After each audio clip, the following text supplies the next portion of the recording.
अस्सलाम वालेकुम। Object oriented programming के कोर्स में अब तक जो हम कंसेप्ट कवर कर चुके हैं दैट इज़ टू क्रिएट और डिफाइन अ क्लास। एक क्लास को एक्सटेंड कैसे करना है, अपकास्टिंग कैसे करनी है, polymorphism, design patterns, singleton and strategy design pattern, interfaces, abstract class. अब जो डिस्कशन हमने इस लेक्चर से स्टार्ट करनी है that is the introduction to the generic types. Generic types एक टेम्पलेट बेस्ड प्रोग्रामिंग कहलाती हैं, जो ऑब्जेक्ट ओरिएंटेड प्रोग्रामिंग के मेन पिलर्स में से एक पिलर तो नहीं है, लेकिन जितनी भी ऊप के अंदर चीज़ें हैं तमाम की तमाम बेस जेनेरिक टाइप्स या टेम्पलेट बेस्ड प्रोग्रामिंग के ऊपर जाती है ताकि कोड को रीयूज़ किया जा सके। इस मकसद के लिए कि हम जेनेरिक टाइप को मज़ीद अंडरस्टैंड करें, कंटेनर्स को स्टडी करेंगे कि वो जेनेरिक टाइप्स को इम्प्लीमेंट कैसे करते हैं। जब भी आप कोई एप्लीकेशन बनाते हैं तो उसमें कोई ना कोई एंटिटी या उसकी कलेक्शन भी मौजूद होती है। सो उस कलेक्शन को मैनेज करने के लिए या मैनिपुलेट करने के लिए आपको कोई ना कोई फंक्शंस चाहिए होते हैं। लेट्स से आपने एक एप्लीकेशन बनाई जिसमें स्टूडेंट्स का डाटा मैनेज करना है। अगर आप इसका ऑब्जेक्ट बनाएंगे student s is equal to new student, this is a single entity. So अगर एक ऐसी एप्लीकेशन है जिसमें मल्टीपल स्टूडेंट्स का डाटा मैनेज करना है तो आपको कोई कलेक्शन चाहिए। कलेक्शन से क्या मर्द होता है कि जहाँ पे स्टूडेंट्स के मल्टीपल ऑब्जेक्ट्स को आप स्टोर कर सकें। एक कॉमन तरीका जो हम पहले से फॉलो करते आते हैं डेट इज एरे। एरे का साइज कंपाइल टाइम पे आपको बताना पड़ता है ताकि एरे को जब आप इनिशियलाइज करते हैं तो उसका साइज कम या ज़्यादा नहीं हो सकता। लेकिन इसके बर्क्स हमने पहले देखा था कि एक हमारे पास लिस्ट है जिसका साइज रन टाइम पे चेंज हो सकता है। इसका साइज कम भी हो सकता है, ज़्यादा भी हो सकता है। रन टाइम पे इसका साइज भी बताया जा सकता है। यहाँ पे एक इम्पोर्टेंट क्वेश्चन समझ में आता है कि हमेशा हमें एंटिटीज को मैनेज करने के लिए कोई कलेक्शन क्यों चाहिए, चाहे वो एरे की फॉर्म में हो या लिस्ट की फॉर्म में हो। अगर आप कलेक्शन के थ्रू ऑब्जेक्ट्स को मैनेज नहीं करते तो हर ऑब्जेक्ट के लिए आपको वेरिएबल्स बनाने पड़ते हैं। Let's say student S1, S2, S3, लेकिन जब आप एप्लीकेशन बनाते हैं तो आपको नहीं पता कि किस क्राइटेरिया के तहत रन टाइम पे मल्टीपल ऑब्जेक्ट्स ऐड होंगे। हो सकता है आपने एक एडमिनिस्ट्रेटर को इंटरफेस दिया हो जिसके थ्रू आप मल्टीपल स्टूडेंट्स को ऐड करने का ऑप्शन भी दे दें। जब वो ऑप्शन अवेलेबल है तो रन टाइम पे स्टूडेंट्स के ऑब्जेक्ट्स को ऐड किया जा सकता है। सो हमें एक ऐसी एंटिटी या ऐसी लिस्ट या ऐसी कलेक्शन चाहिए होगी जिसमें ऐसे फंक्शन हो। लेट से हमने ऐड उस लिस्ट में कोई ऑब्जेक्ट ऐड करना है, सर्च करना है, रिमूव, उसको व्यू करना है, उसकी मल्टीपल जो भी एलिमेंट्स हैं, एंटिटीज है, उनको लिस्ट करना है, इंडेक्सेस के थ्रू उसको मैनेज करना है, फाइंड है कि कोई एक ऑब्जेक्ट है उसको यूजिंग इंडेक्स आपने बताना है कि ये ऑब्जेक्ट किस इंडेक्स पे पड़ा हुआ है। इसके अलावा इसमें अपडेट की फंक्शनैलिटी भी हो सकती है। एरेज के अलावा जावा में कलेक्शंस को मैनेज करने के लिए कंटेनर्स प्रोवाइड किए गए। कंटेनर्स में जो हम चीज़ें बगैर डिटेल में डिस्कस किए इस्तेमाल कर चुके हैं that is array list. Array list के अलावा यहाँ पे set, map, list, linked list, queue, ये तमाम कंटेनर्स मौजूद हैं। कंटेनर से मुराद ये है कि इसका साइज आप रन टाइम पे चेंज कर सकते हैं। Can change size at run time.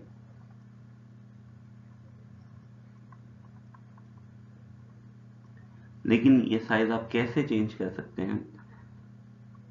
अगर हमने एक एरे लिस्ट बनाई है ऑफ स्टूडेंट,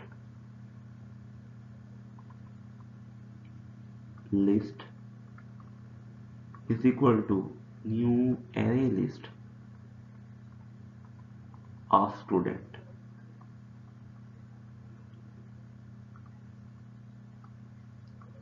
इसको हम आगे आने वाली स्लाइड्स में देखेंगे कि यहाँ पे हमने एंगल ब्रैकेट्स में स्टूडेंट क्यों लिखा है। अभी करंटली इस लिस्ट का जो साइज है इस लिस्ट को एम्प्टी होना चाहिए। अगर मैं लिस्ट डॉट साइज चेक करूँ और इसको प्रिंट करूँ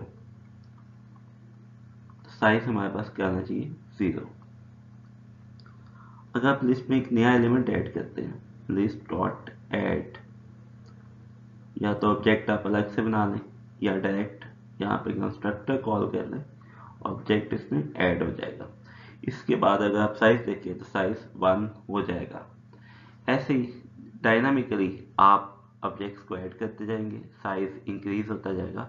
कभी लिस्ट में से कोई एलिमेंट रिमूव करेंगे तो साइज कम होना स्टार्ट हो जाएगा।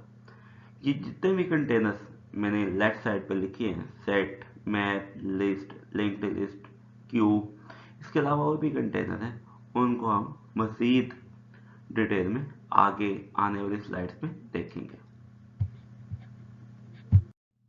डिटेल में जाने से पहले हमें ये देखना है कि डाउन कास्टिंग ऑब्जेक्ट्स की कैसे की जा सकती है।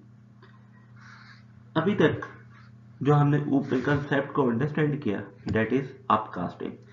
जब भी आप अपकास्टिंग करेंगे तो क्या चीज़ें इन्वॉल्व होंगी? इनहेरिटेंस के बगैर आप अपकास्टिंग का नहीं सोच सकते। इनहेरिटेंस लाजमी है, रिक्वायरमेंट है for अपकास्टिंग।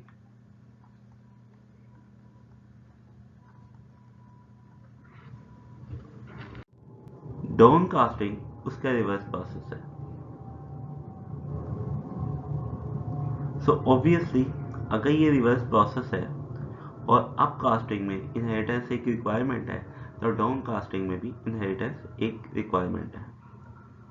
Reverse of up casting.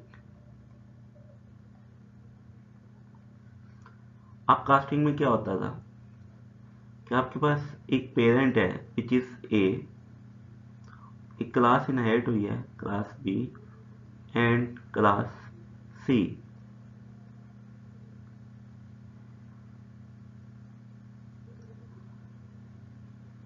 A is equal to new B. This is upcasting.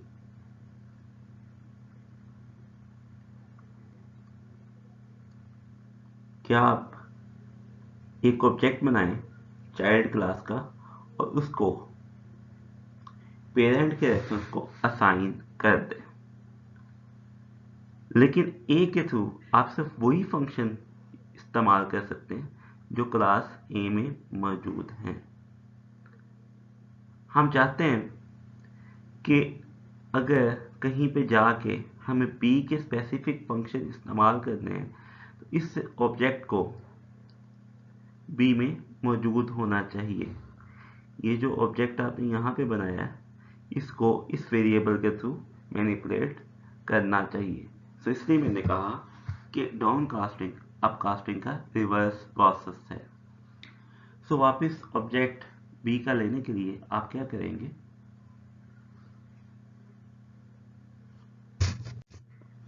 Simply जो ऑब्जेक्ट ए है उसको डाउन कास्ट करेंगे इनटू बी। सो इस तरह से ये डाउन कास्ट हो जाएगा।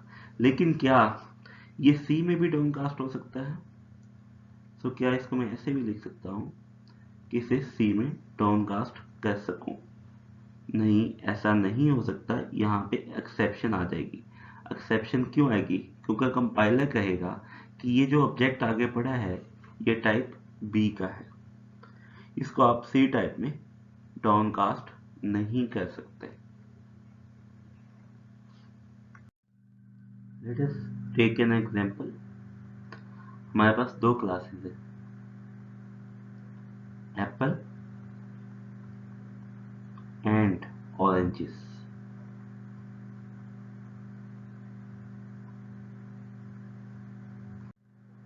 इन दो क्लासेस को हम मेन फंक्शन में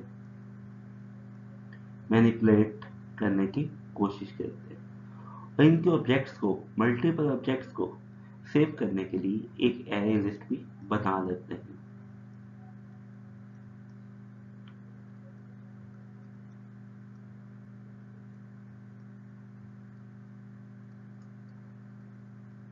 आपको याद होगा कि लास्ट स्लाइड में मैंने यहाँ पे एंगल ब्रैकेट्स लगाई थी लेकिन यहाँ पे नहीं लगाई। सो जो एंगल ब्रैकेट्स हैं इसका मतलब होता है कि ये एरे लिस्ट किस टाइप के लिए होगी, लेकिन जब मैंने एंगल ब्रैकेट्स नहीं लगाई तो इस लिस्ट में किस टाइप की चीज़ें आ सकती, इस लिस्ट में ऑब्जेक्ट टाइप की चीज़ें आ सकती है।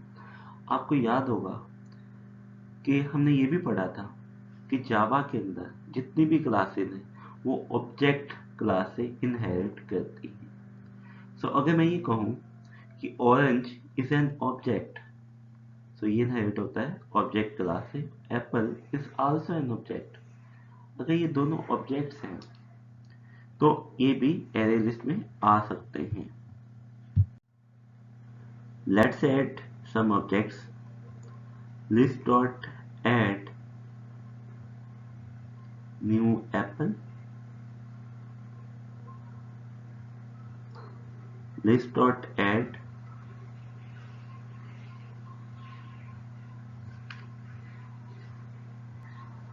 new orange, list dot add new apple।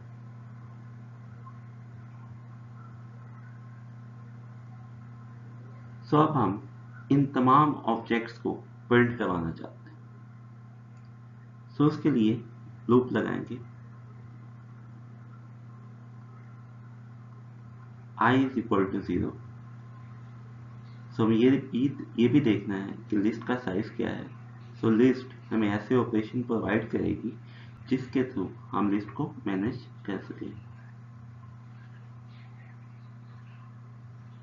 अब सवाल ये है कि लिस्ट से अगर आपने कोई ऑब्जेक्ट रिटर्न करवाना है तो एरे की सूरत में आप इंडेक्स के लिए स्क्वायर ब्रैकेट्स इस्तेमाल करते थे, लेकिन लिस्ट में लिस्ट डॉट गेट आई एक पर्टिकुलर इंडेक्स पे आप कोई एलिमेंट एक्सेस करते हैं। इसके साथ साथ आप ये भी चाहते हैं कि जो ऑब्जेक्ट आपके पास आ गया है इसको डाउनकास्ट कर सके, क्योंकि जब आपने लिस्ट में एक ऑब्जेक्ट ऐड किया तो ये ऑटोमेटिकली अपकास्ट हो गया। मैंने आपको ये भी बताया था कि ये लिस्ट हमेशा ऑब्जेक्ट टाइप के ऑब्जेक्ट्स लेगी। सो ऑरेंज अपकास्ट होके इस एरे में चला गया, क्योंकि जो एरे लिस्ट है that is the list of objects, list of type objects. So इसमें जब भी आपने एप्पल या ऑरेंज किया तो यहाँ पे अपकास्टिंग हुई कि आपका जो ऑब्जेक्ट है एप्पल या ऑरेंज टाइप का वो ऑब्जेक्ट टाइप में कास्ट हो गया।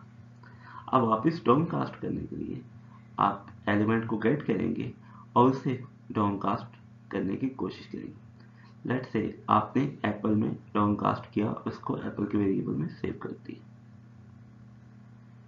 जो फर्स्ट ऑब्जेक्ट है इस लिस्ट के अंदर 3 ऑब्जेक्ट्स पड़े हुए थे, 0 1 2। इस जगह पे एप्पल है, यहाँ पे ऑरेंज है और यहाँ पे एप्पल है।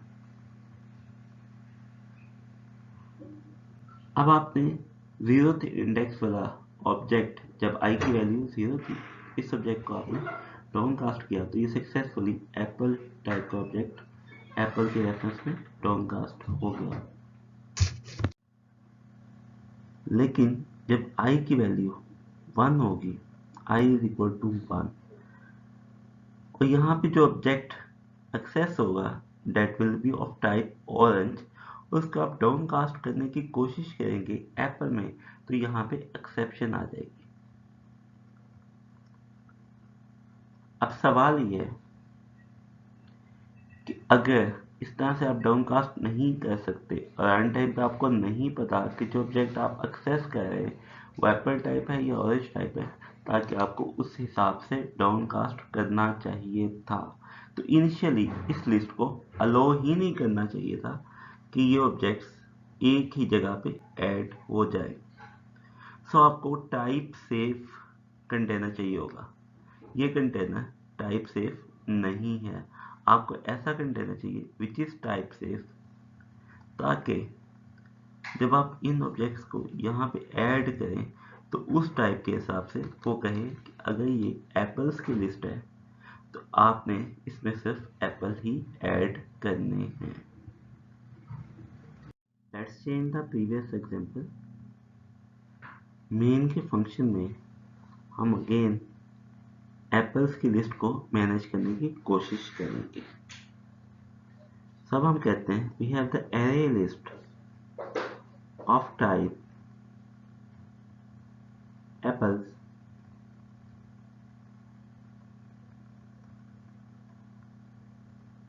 New array list of apple.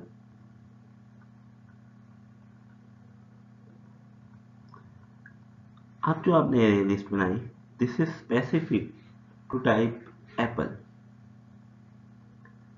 अब आप लिस्ट में जाके list dot add new apple करेंगे, यहाँ पे एप्पल ऐड हो जाएगा। List dot add new orange,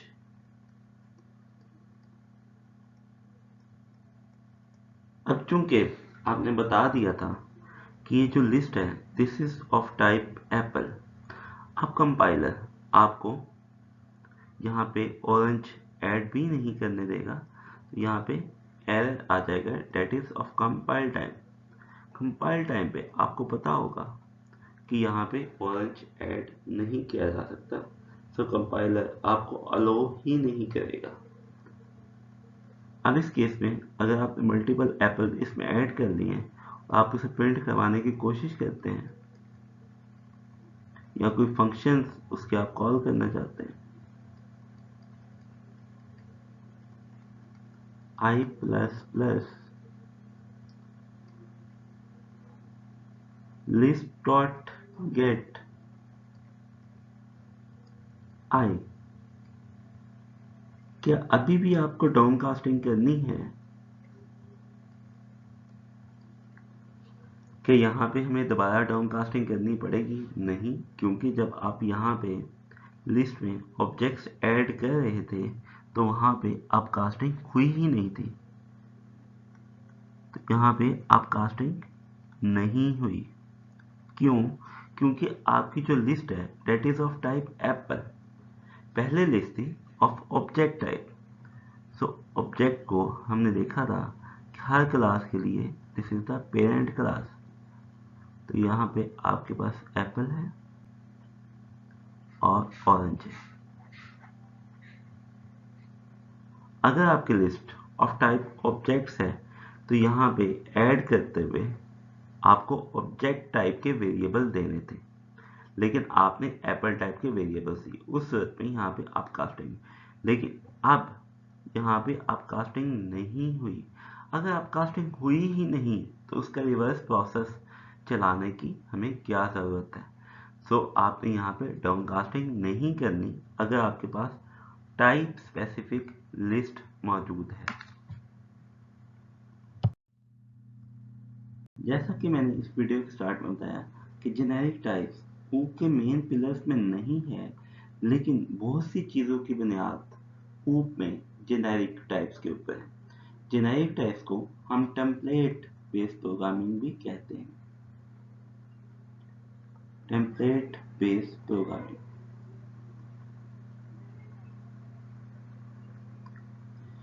सो जेनेरिक टाइप्स हमें कोड को रीयूज करने में हेल्प करती है।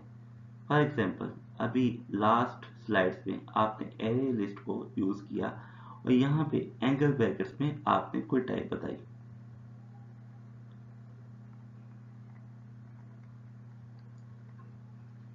लेट्स से आप एक नई क्लास बनाते हैं, क्लास ए। इसको आपने क्लास को डिफाइन कर लिया।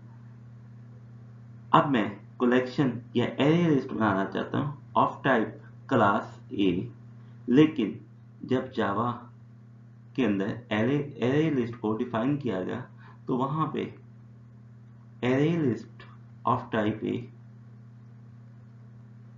डिफाइन नहीं की गई थी। अभी जावा को कैसे पता लगा कि उसने आपको टाइप ए के लिए एरे लिस्ट बना के देनी है? इसका मतलब यह है कि जब जावा में एरे लिस्ट को डिफाइन किया गया तो क्लास स्पेसिफिक नहीं डिफाइन किया गया, बल्कि उसने किसी क्लास टी के लिए डिफाइन किया। Class T is known as template, कि यहाँ पे कोई भी क्लास आ सकती है, किसी भी क्लास का ऑब्जेक्ट आ सकता है। जो भी टाइप आप इसे प्रोवाइड करेंगे, ये एरे लिस्ट अपने आप को उसके मुताबिक अडॉप्ट कर लेगी। अभी तो आपने बनी बनाई जेनेरिक टाइप को यूज किया है, तो क्या हम अपनी भी जेनेरिक टाइप बना सकते हैं, या उसका यूज कहाँ पे हो सकता है? फॉर एग्जाम्पल, मेरे पास इंटीजर टाइप की फ्रैक्शन है 3/4 प्लस 5/2। इनको मैनेज करने के लिए मैंने एक क्लास बनाई, fraction int fraction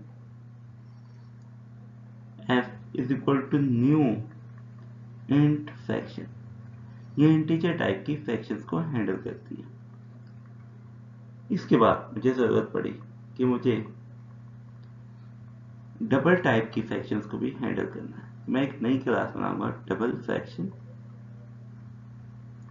f1 is equal to new double fraction.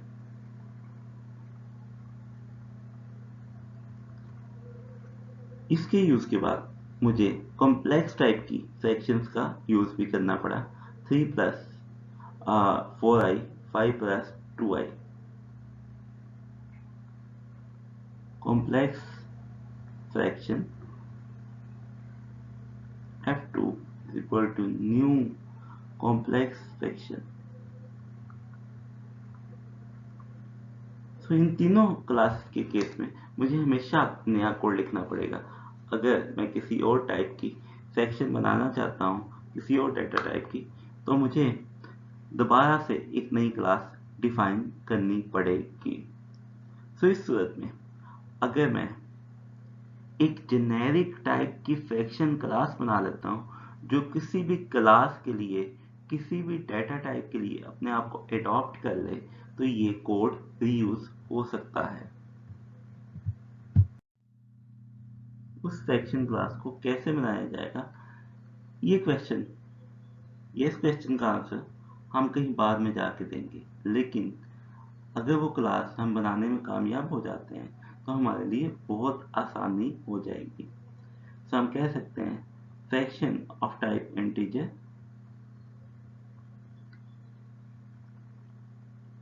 Equal to new fraction of integer.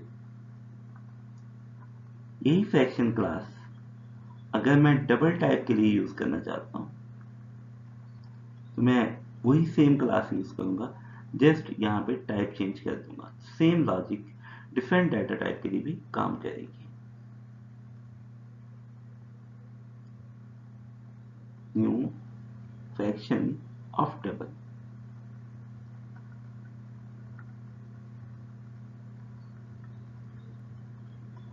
अगर मुझे ये कॉम्प्लेक्स नंबर्स के लिए भी यूज करनी है तो ये उसके लिए भी अपने आप को अडॉप्ट कर लेगी, अगर मेरे पास कॉम्प्लेक्स टाइप की क्लास मौजूद है।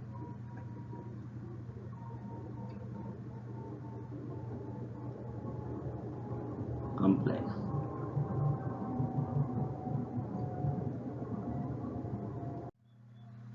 सो जावा के अंदर जितने भी कंटेनर्स हैं that are generic.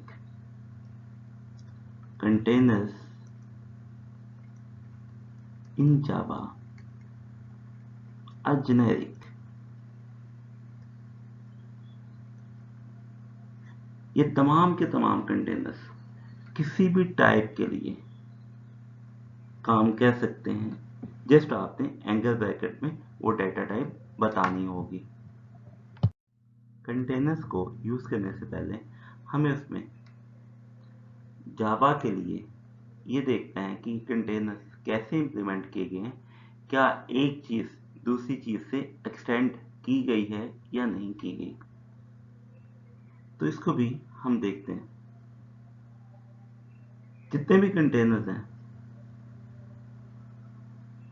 ज्यादातर कलेक्शन टाइप से एक्सटेंड किए गए हैं और ये कंटेनर्स java.util लाइब्रेरी में या पैकेज में मौजूद है। इसमें हमारे पास लिस्ट है, सेट है और मजीद भी यहाँ पे टाइप्स मौजूद हैं जो कलेक्शन से एक्सटेंड होती हैं।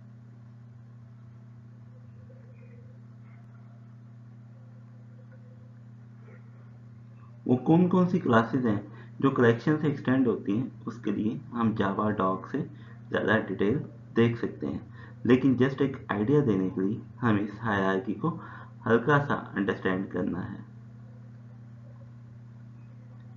एरे लिस्ट से एक्सटेंड होती है, लिंक्ड लिस्ट ये भी लिस्ट से एक्सटेंड होती है। अगर सेट में देखा जाए तो इसमें हमारे पास हैश सेट है जो सेट से एक्सटेंड होता है। इस तरह से मल्टीपल टाइप्स मौजूद हैं जो यहाँ से एक्सटेंड होती हैं।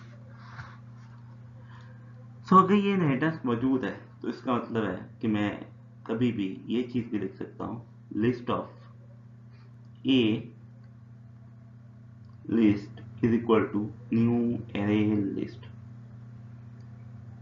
Of A. मैंने ऐसा क्यों लिखा? क्योंकि यहाँ पे हमने अपकास्टिंग की है। List of A, let's say list 1 is equal to new linked list of A। तो अगर आपको यह हायरार्की मालूम होगी कि कौन सी क्लास दूसरी क्लास से एक्सटेंड करती है, तो आप फिर इस तरह से मल्टीपल ऑपरेशंस परफॉर्म कर सकते हैं। ये हम क्यों करते हैं? आप कास्टिंग क्यों करते हैं? हम पॉलीमॉर्फिज्म के लिए करते हैं। पॉलीमॉर्फिज्म क्यों होती है या कंटेनर्स के अंदर हमें पॉलीमॉर्फिज्म क्यों चाहिए? उसकी वजह यह है कि लेट्स से आपने प्रोग्राम के अंदर लिस्ट को यूज किया और पूरे प्रोग्राम में लिस्ट को यूज करते हुए जा रहे हैं और एरे लिस्ट का आगे ऑब्जेक्ट मौजूद है। This is the interface. Actually Java के अंदर लिस्ट टाइप का आप ऑब्जेक्ट नहीं बना सकते। ये भी आपको जावा डॉक जब खोलते हैं किसी की तो आपको पता लग जाता है कि इंटरफेस है, एब्स्ट्रैक्ट क्लास है या कंक्रीट क्लास है। सो कल को आपका दिल करता है कि मैंने लिस्ट एरे लिस्ट यूज नहीं करनी, लिस्ट के लिए मैंने लिंक लिस्ट यूज करनी, तो आप सिंपली यहाँ पे जाके एक ही जगह पे चेंज करेंगे बजाय इसके कि पूरे प्रोग्राम में आपको चेंज करनी पड़े। इसकी मैं अभी आपको एक एग्जांपल देता हूँ। मैंने एक प्रोग्राम बनाया which has a list of a list is equal to new array list।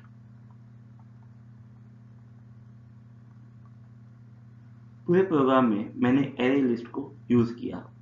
कल को मैं कहता हूं कि इंटरफेस तो यही रहेगा, लेकिन इम्प्लीमेंटेशन लिस्ट की एरे लिस्ट से मैं नहीं करना चाहता, तो मैं सिंपली इसको रिमूव करके लिंक्ड लिस्ट कर दूंगा।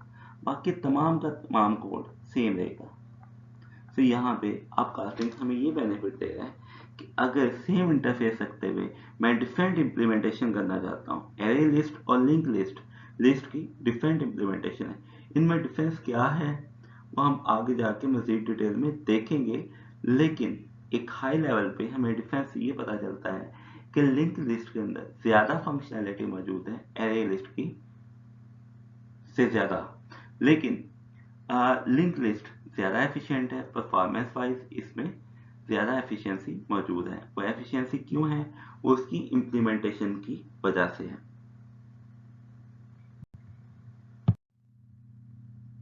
जावा में कंटेनर्स को दो तरह के कंसेप्ट में डिवाइड किया गया है। नंबर वन, कलेक्शन, जो हमने देखा कि इसमें मल्टीपल चीज़ें हैं, लिस्ट है, क्यू है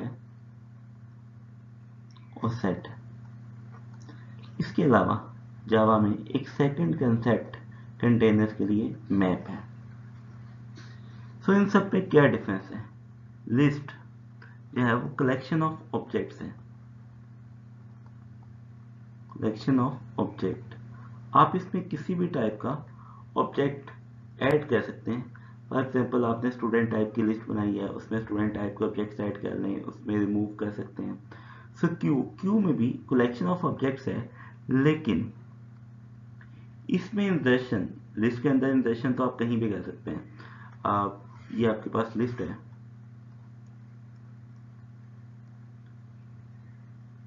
तो ये 0th इंडेक्स है, 1 2 3 4 5 6, ये 7 ऑब्जेक्ट्स की एक लिस्ट है। अगर आपने इंसर्शन करनी है, आप यहाँ पे भी इंसर्शन हो सकती है, इंडेक्स 2 के बाद भी हो सकती है, इंडेक्स 5 के बाद भी हो सकती है, या लिस्ट के एंड पे या स्टार्ट में कहीं पे भी इंसर्शन लिस्ट में हो सकती है। लेकिन क्यू के अंदर insertion only on one side होगी।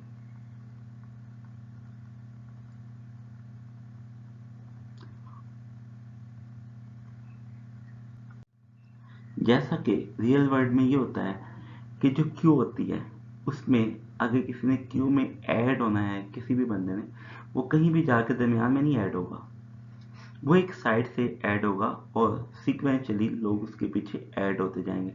इसी तरह से क्यू में ऑब्जेक्ट्स एक सीक्वेंस में वन बाय वन ऐड होते हैं, लेकिन उस क्यू से जब कोई एलिमेंट्स बाहर निकलते हैं तो दूसरे एंड से बाहर निकलते हैं। रिमूव एंड ऐड, क्यू के अंदर वन साइड रिमूव के लिए है, वन साइड ऐड के लिए। सो रियल वर्ल्ड में जो क्यू का कंसेप्ट है वो ये कलेक्शन के अंदर क्यू की क्लास हमें प्रोवाइड करती है। सेट, तो सेट का डिफरेंस क्या है? सेट भी कलेक्शन ऑफ ऑब्जेक्ट्स है, but it does not allow duplicate objects. Math में अक्सर आपने सेट का कंसेप्ट यूज किया होगा। सेट में अगर कोई आप एलिमेंट भी ऐड करते हैं तो डुप्लीकेट ऐड नहीं कर सकते।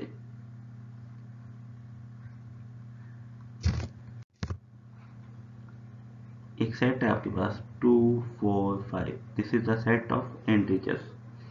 इसमें अगर आप दोबारा 4 ऐड करते हैं तो 4 इसमें नहीं ऐड हो सकता क्योंकि 4 पहले से मौजूद है। तो सेट आपको डुप्लीकेट चीज़ें अलाउ नहीं करता। सो ऐसी जगह जहाँ पे आपको किसी चीज़ की डुप्लीकेट वैल्यूज नहीं रखनी, वहाँ पे आप इजीली सेट यूज़ कर सकते हैं, बजाय इसके कि आप खुद से लॉजिक लगाएं कि ये चीज़ डुप्लीकेट तो नहीं होगी, फलानी वैल्यू डुप्लीकेट तो नहीं आ गई। सो मज़ीद ओवर कम्प्लेक्स चीज़ों को करने की बजाय जावा में ऐसे कंटेनर्स प्रोवाइड करती है जिसके थ्रू अब हम इन चीज़ों को इजीली मैनेज कर सकते हैं। सो ये जितनी भी चीज़ें हैं, लिस्ट, क्यू, सेट, ये कलेक्शन ऑफ ऑब्जेक्ट्स को हैंडल करते हैं, लेकिन उसकी इम्प्लीमेंटेशन का फ़र्क हो सकता है। जैसे सेट डुप्लीकेट वैल्यूज़ को अलाउ नहीं करता, क्यू जो है वो एक डिसिप्लिन के तरीके से ऑब्जेक्ट्स को ऐड करता है और वहाँ से रिमूव करता है। और आप ऑब्जेक्ट्स भी जो एक्सेस करते हैं वो भी एक साइड से एक्सेस कर सकते हैं क्यू में। लिस्ट में आप रैंडमली कहीं से भी कोई ऑब्जेक्ट एक्सेस कर सकते हैं। So what is the map? So map का जो कंसेप्ट है वो हमें अक्सर ज़रूरत पड़ती है चीज़ों की फास्ट रिट्रीवल के लिए। सो मैप को हम ये कहते हैं कि this is the key value pair.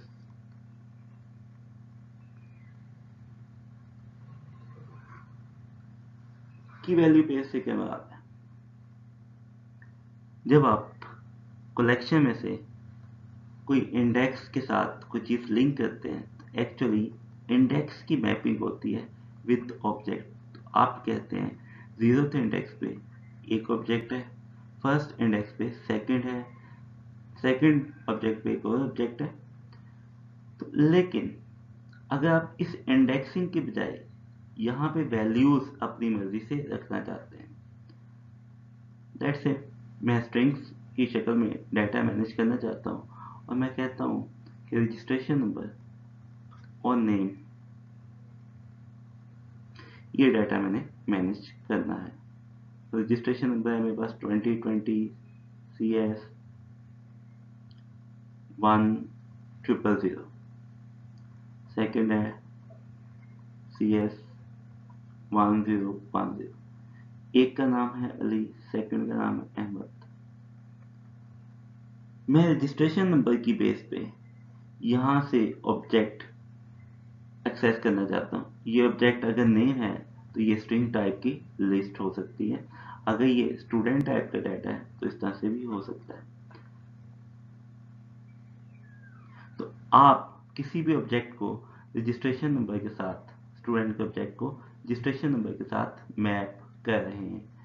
तो जब आप गेट करते हैं लिस्ट में, तो आप गेट में सिर्फ इंडेक्स बताते हैं कि मुझे सेकंड नंबर का जो ऑब्जेक्ट है वो चाहिए। लिस्ट की शक्ल में वो सेकंड नंबर का ऑब्जेक्ट आ जाता है। आप चेक करते हैं क्या फाइंड या सर्च करते हैं क्या रजिस्ट्रेशन नंबर मैच करता है या नहीं करता।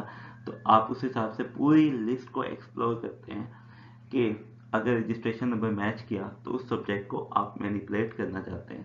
तो अगर आपको रजिस्ट्रेशन नंबर चाहिए 2020 CS 1009, तो आप सर्च करेंगे 0th इंडेक्स से, 1 से, 2 से और मैच करेंगे क्या ये रजिस्ट्रेशन नंबर मैच करता है या नहीं। लेकिन मैप के केस में ऐसा नहीं है। मैप के केस में डायरेक्ट आप रजिस्ट्रेशन नंबर को किसी ऑब्जेक्ट पे मैप कर सकते हैं। आप बजाय इसके कि कहीं गेट इंडेक्स, आप ये कह सकते हैं get the object with the registration number 1010। तो बजाय इसके कि आप सर्च करते हैं, ये कंटेनर, मैप टाइप का कंटेनर आपको डायरेक्ट ये सहूलत प्रोवाइड करता है कि आपने जो की, एक की सेट की है। की का मतलब ये होता है कि आप कोई ना कोई ऐसी वैल्यू उसके साथ एसोसिएट कर देते हैं कि जिसकी बेस पे आप वो वैल्यू एक्सट्रैक्ट करना चाहते हैं। इसलिए इसको मैप को जावा में एसोसिएटिव एरे भी कहा जा सकता है। इसको भी हम आगे जाके इम्प्लीमेंटेशन में देखेंगे कि अगर आपने मैप को यूज़ करना है तो किस तरह से यूज़ करना है। सबसे पहले हमें ये देखना है कि कलेक्शंस का यूज़ कैसे किया जा सकता है। जब भी कोई आपको ये कहता है कि ये क्लास है कलेक्शन की या कंटेनर है, इसके थ्रू आप लिस्ट ऑफ ऑब्जेक्ट्स को मैनेज कर सकते हैं, तो पहला सवाल ये है कि ये वाली कलेक्शन कौन से ऑपरेशंस प्रोवाइड करती है। सो ऑपरेशंस जो यूजुअली आपको किसी भी कलेक्शन में चाहिए होते हैं, डेट इज कि आप देख सकें कि उसका साइज कितना है, उसमें अगर आपने कोई एलिमेंट ऐड करना है तो किस तरीके से एलिमेंट ऐड किया जा सकता है, उसके लिए क्या ऑपरेशन है, कोई एलिमेंट रिमूव करना है या उसको एक्सेस करना है, अपडेट करना है। आने वाले लेक्चर्स में हमने जितनी भी कलेक्शंस का नाम लिया उन तमाम में ये वाले ऑपरेशंस परफॉर्म करने के लिए क्या फंक्शंस हैं उनको डिटेल में देखेंगे। लिस्ट में से खसूसन एरे लिस्ट के फंक्शंस हमने साथ साथ देखते हैं और पहले भी काफ़ी जगह पे यूज़ किया है कि अगर लिस्ट का साइज देखना है तो हमारे पास एक फंक्शन है लिस्ट डॉट साइज। अगर कोई एलिमेंट ऐड करना है तो लिस्ट डॉट ऐड, जिस टाइप की लिस्ट है उस टाइप का ऑब्जेक्ट आप पास करेंगे। रिमूव के लिए लिस्ट डॉट रिमूव, और यहाँ पे एक इंडेक्स आई पास करेंगे जिस एलिमेंट को आप रिमूव करना चाहते हैं। अगर एलिमेंट आपने एक्सेस करना है तो list dot gate with the element index आई, जो आपको रिटर्न करेगा ऑब्जेक्ट। अपडेट करने के लिए लिस्ट डॉट सेट इंडेक्स आई और इसके अलावा ऑब्जेक्ट। सो अभी हम वन बाय वन जितनी भी कलेक्शन हैं उसके ऑपरेशंस एक हाई लेवल पे देखेंगे, लेकिन जो डिटेल्ड ऑपरेशंस हैं वो हमारे पास जावा डॉक में मौजूद हैं। जब तक आप जावा डॉक नहीं देखेंगे आपको तमाम फंक्शन जो आप यूज़ करना चाहते हैं उनका अंदाज़ा नहीं होगा।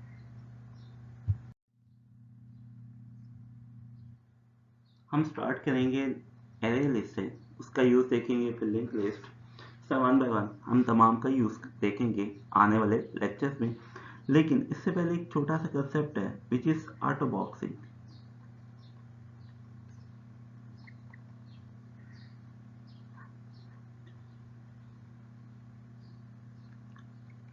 सो हम ऑटो बॉक्सिंग के साथ ही एरे लिस्ट को स्टार्ट करते हैं। सो जब भी आप कंटेनर की लिस्ट बनाएंगे तो आप प्रिमिटिव टाइप्स की नहीं बना सकते, इंटीजर प्रिमिटिव टाइप की आप लिस्ट नहीं बना सकते। लेकिन अगर आप इंटीजर की लिस्ट बनाना चाहते हैं तो इंटीजर की लिस्ट के लिए आपको इंटीजर की क्लास यूज करनी पड़ेगी, जो हमने कहा था this is the wrapper class. Wrapper class for integer primitive.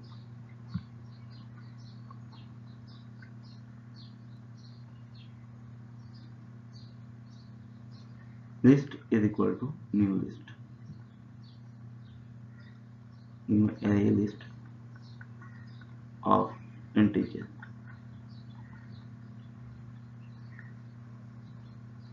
So list में अगर आपने कोई एलिमेंट ऐड करना है तो असूलन न्यू इंटीजर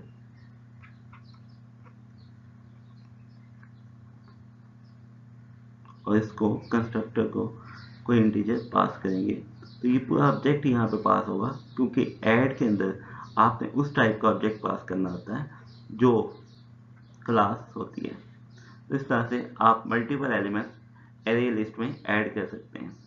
लेकिन जहाँ पे आपने इंटीजर टाइप का ऑब्जेक्ट पास करना है, अगर आप वहाँ पे जस्ट इंटीजर की वैल्यू पास करते हैं तो ऐसे भी हमारा काम होगा या नहीं होगा।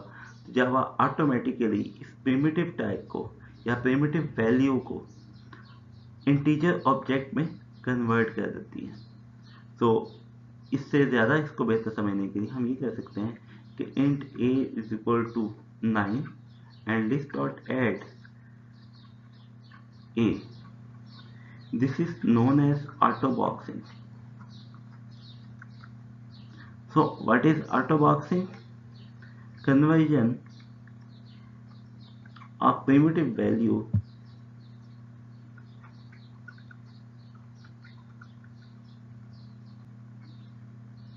to wrapper object।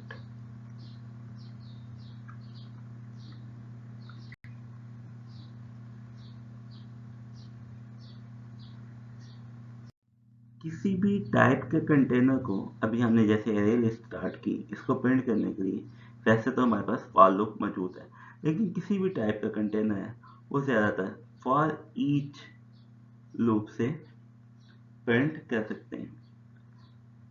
तो आपके पास लिस्ट मौजूद है, array list of class type A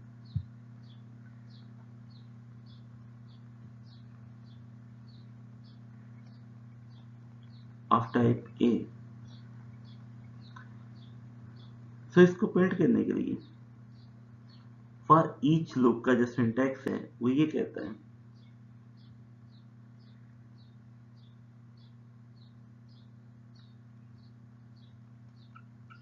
list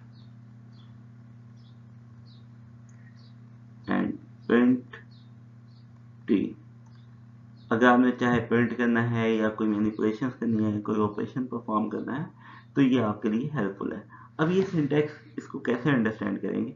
कोई भी कलेक्शन है जिसके ऑब्जेक्ट्स को वन बाय वन आपने मैनिपुलेट करना है वो यहाँ पे आएंगे, और जो उसमें ऑब्जेक्ट आपको मिलेगा वन बाय वन वो टी में जाएगा। अगर मैं इसको फॉर लूप के सेंस में देखूं एरे लिस्ट के लिए, तो मैं इसको ऐसे देखूंगा, for int i is equal to 0, i is less than list dot size i plus plus.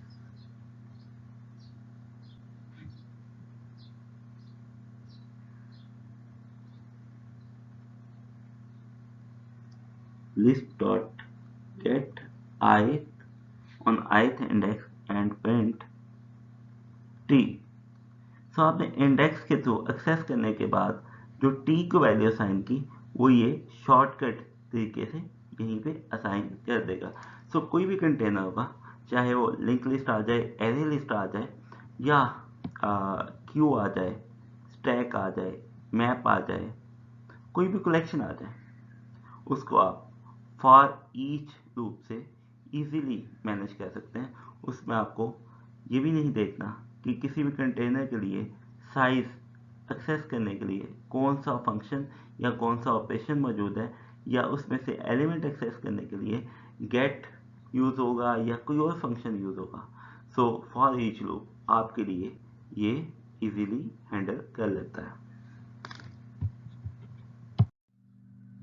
आज के लेक्चर में हमने ये देखा कि कंटेनर किसे कहते हैं, कलेक्शन क्लासेस हमें क्यों चाहिए होती हैं, जेनेरिक टाइप्स का इंट्रोडक्शन देखा कि जितने भी कंटेनर्स हैं वो जेनेरिक टाइप के थ्रू या टेम्पलेट बेस्ड प्रोग्रामिंग के थ्रू डिफाइन किए गए हैं। इसके अलावा ऑटो बॉक्सिंग का कंसेप्ट देखा, डाउन कास्टिंग देखी, और अब हमने जो चीज़ें स्टार्ट की हैं one by one her collection को मैनिपुलेट करने का तरीका देख रहे हैं, जिसमें एरे लिस्ट हमने देख ली। आने वाले लेक्चर में या इस वीडियो का जो सेकंड पार्ट आपको मिलेगा, उसमें हम जितनी भी कलेक्शंस हैं उनका यूज़ देखेंगे कि वन बाय वन इनके ऑपरेशंस कैसे यूज़ किए जा सकते हैं और कौन सी कलेक्शन कहाँ पे हेल्पफुल हो सकती है। Thank you.